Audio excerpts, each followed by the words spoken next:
قرآن حکیم، سیرت النبی صلی اللہ علیہ وآلہ وسلم، احادیث مبارکہ، فقہی مسائل کا بیان اور بہت کچھ انشاءاللہ تعالی جید علماء کرام کے ساتھ۔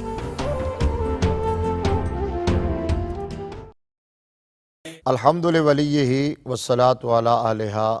اما بعد فاعوذ باللہ من الشیطان الرجیم بسم اللہ الرحمن الرحیم واصبر نفسک مع الذین یدعون ربهم بالغداة والعشی یریدون وجہا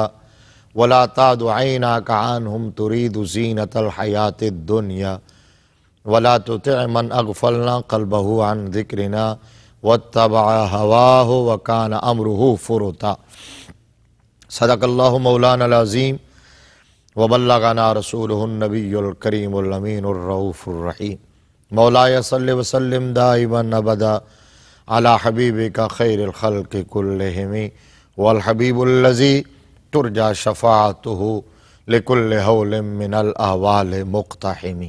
ناظرین کرام، سلاسل طریقت کے تعارف کے ساتھ آپ کی خدمت میں حاضر ہیں۔ اللہ تبارک و تعالیٰ نے قرآن مجید فرقان حمید برہان رشید میں اپنے محبوب کو خطاب کرتے ہوئے ایک حکم دیا، جو آیا کریمہ میں نے آپ کے سامنے تلاوت کی۔ پہلے اس کا شان نزول اور پس منظر سماعت کر لیجئے۔ کچھ سرداران قریش، مشرکین مکہ، دشمنان اسلام، وہ آقا علیہ السلام کی بارگاہ میں انہوں نے پیغام یہ بھجوایا تھا، یہ کہا تھا کہ محمد صلی اللہ علیہ وآلہ وسلم، ہم آپ کے پاس بیٹھنا چاہتے ہیں، آپ کی بات سننا چاہتے ہیں، لیکن یہ جو آپ کی مجلس میں لوگ بیٹھے ہیں ان کے ساتھ بیٹھنا ہماری انسلٹ ہے۔ معاذ اللہ، وہ کہتے تھے کہ سٹیٹس میچ نہیں کرتا، ان کے ساتھ بیٹھنا وہ ہماری توہین ہے۔ یہ جو آپ کی محفل اور مجلس میں ہر وقت بیٹھے رہتے ہیں، جو غریب غربا ہیں، جو آپ کے مدرسے کے طلباء ہیں، یعنی حضرت ابو ہریرہ رضی اللہ تعالیٰ عنہ، حضرت ابو ذر غفاری رضی اللہ تعالیٰ عنہ، حضرت عبداللہ بن مسعود رضی اللہ تعالیٰ عنہ، حضرت ابو موسیٰ عشری، حضرت صہیب رومی، حضرت مصعب بن عمیر، حضرت عمار بن یاسر، حضرت سلمان فارسی اور حضرت بلال حبشی رضوان اللہ تعالی علیہ مجمعین، انہوں نے کہا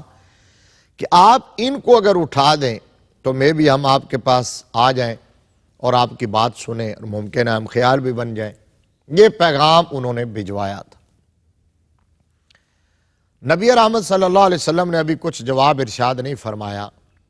اللہ تبارک و تعالیٰ نے جبرائیل امی کو یہ آیا کریمہ دے کے بھیجا 15ویں پارے کی سورہ کہف کی۔ ارشاد ہوا، پیغام آیا عرش سے، وَاصْبِرْ نَفْسَكَ مَعَ الَّذِينَ يَدْعُونَ رَبَّهُمْ بِالْغَدَاةِ وَالْعَشِيِّ۔ محبوب، آپ اپنے آپ کو ان لوگوں کے ساتھ ہی رکھیے کہ جو صبح و شام اللہ کو یاد کرتے ہیں۔ وَاصْبِرْ نَفْسَكَ مَعَ الَّذِينَ يَدْعُونَ رَبَّهُمْ، جو اللہ کو پکارتے ہیں، بِالْغَدَاةِ وَالْعَشِيِّ، جو اللہ اللہ کرتے ہیں، یریدون وجہا، اور ان کا اور کوئی مطمع نظر نہیں ہے، کوئی اور مقصد نہیں ہے، کوئی اور اس سے آرزو اور تمنا اور کوئی غرض نہیں ہے۔ یریدون وجہا، وہ فقط اللہ کی رضا چاہتے ہیں،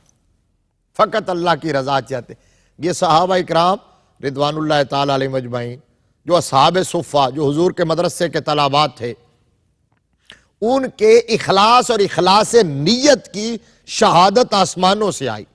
تو اللہ نے فرمایا محبوب، آپ اپنے آپ کو ان لوگوں کے ساتھ رکھیے، آپ ان کو نظر اٹھا کے نہ دیکھیے۔ فرمایا ہمیں ابو جہل کی سرداری نہیں چاہیے، ہمیں ابو بکر کی وفاداری چاہیے، ہمیں ابو لہب کے حسن سے کوئی سروکار نہیں، ہمیں بلال حبشی کے عشق سے پیار ہے۔ ناظرین اکرام، یہ جو جملہ ہے یریدون وجہا، یدعون ربهم بالغداة والعشی، یریدون وجہا، کہ وہ صبح و شام اللہ کو پکارتے ہیں اور فقط اللہ کی رضا چاہتے ہیں۔ اسی کا نام تزکیہ ہے، اسی کا نام تصوف ہے، کہ جب اتنا اخلاص مل جائے، نیت کا اتنا ارتکاز مل جائے،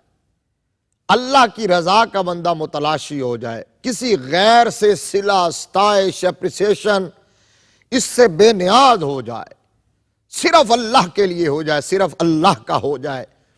اس کو پکارے تو صرف اسی کی رضا کے لیے،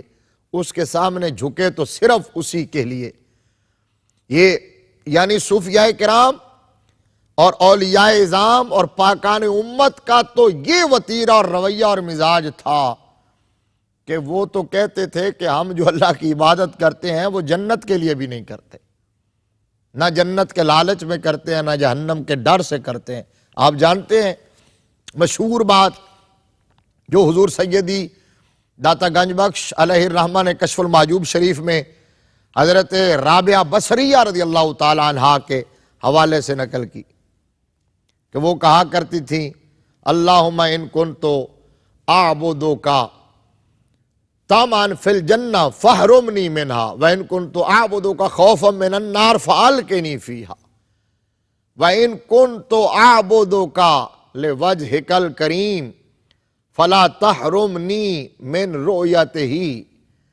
یہی عرض کرتی تھی یا اللہ اگر یہ تیری رابعہ تیری عبادت تیری جنت کے لالچ میں کرتی ہے تو مجھے جنت کے قریب بھی نہ جانے دینا، اور اگر جہنم کے ڈر سے کرتی ہے تو مجھے ضرور اس کا ایندھن بنانا، اور اگر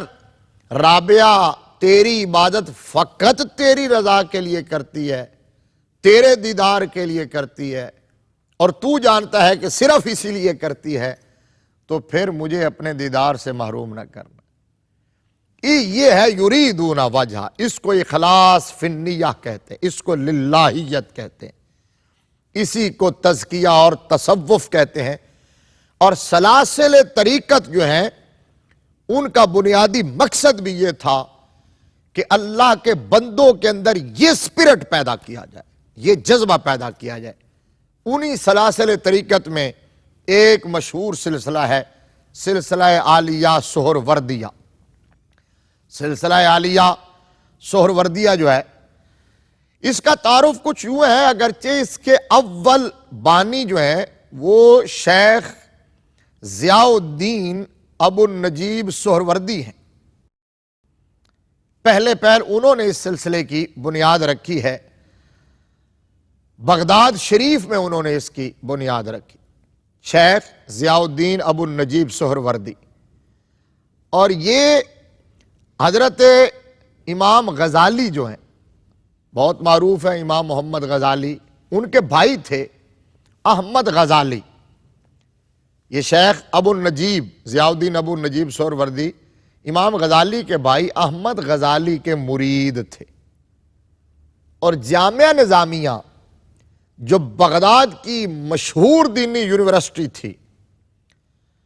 جو حضور سیدنا غوث اعظم رضی اللہ تعالی عنہ کے حوالے سے جانی اور پہچانی جاتی ہے، جامعہ نظامیہ کے اندر یہ فقہ شافعی کے استاذ تھے، مایہ ناز استاذ تھے، معلم تھے۔ تو اب اس کے اول بانی جو ہیں وہ تو شیخ ضیاء الدین ابو النجیب سہروردی ہیں، لیکن شیخ الشیوخ حضرت شیخ شہاب الدین عمر ابو حفص سہروردی جو اس کے مؤسس ثانی ہیں، ان کے نام سے یہ سلسلہ معروف ہوا، متعارف ہوا اور جانا پہچانا جاتا ہے، اور اب تک ہماری پبلک کامن مین ان کے ذہنوں میں یہی ہے کہ حضرت شیخ شہاب الدین سہروردی جو ہیں وہ سلسلہ سہروردیہ کے بانی ہیں، تو ظاہر ہے ان کے نام سے معروف ہو گیا۔ انہوں نے اس سلسلہ کے کام کو اتنا آگے بڑھایا، اس کی تعلیمات کو اتنا پھیلایا، اس کو سسٹمیٹک بنا دیا، اتنا منظم کیا کہ پھر انہی کے نام سے جانا اور پہچانا جانے لگا ہے۔ حضرت شیخ شہاب الدین سہروردی جو ہیں ابن خلقان کے مطابق 16 واسطوں سے آپ کا شجرہ نسب حضرت سیدنا صدیق اکبر رضی اللہ تعالیٰ عنہ سے ملتا۔ حضرت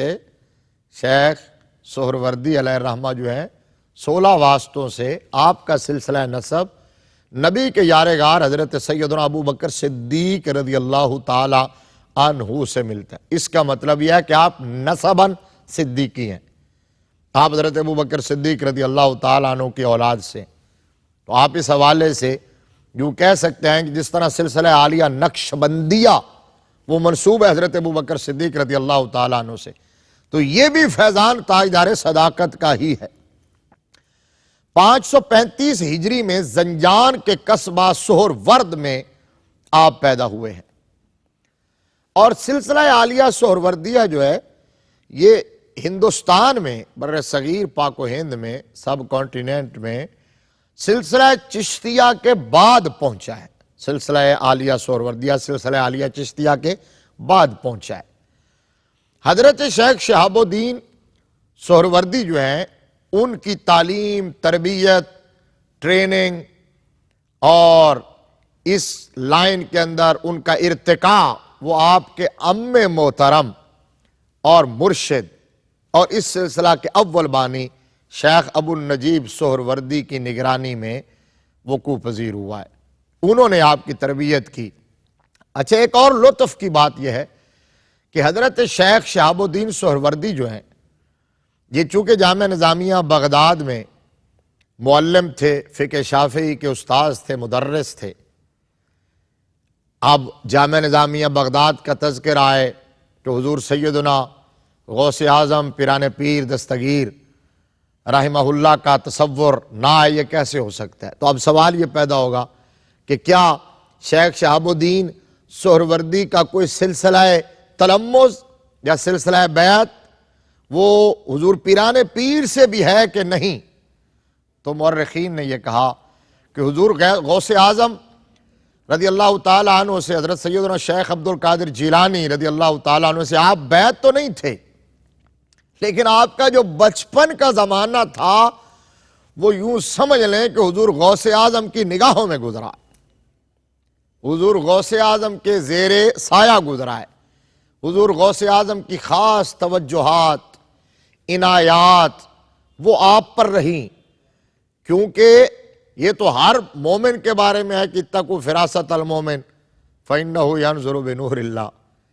مومنانہ فراست۔ اور پھر غوث اعظم تو غوث اعظم ہے، وہ پیران پیر ہے، تو وہ دیکھ رہے تھے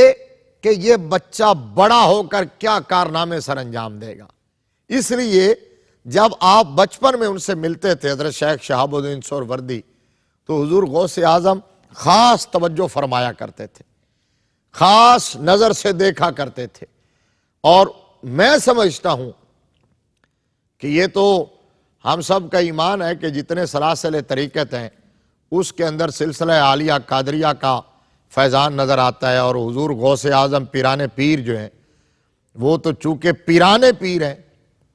غوث اعظم دستگیر جو ہیں وہ پیران پیر ہیں، پیروں کے پیر ہیں، سب پیروں کے پیر ہیں، تو ان کا فیضان اور ان کی نگاہ کا جو اثر تھا اور کمال جو تھا وہ حضرت شیخ شہاب الدین سہروردی کی زندگی میں اور پھر آپ کی تعلیمات میں نظر آیا۔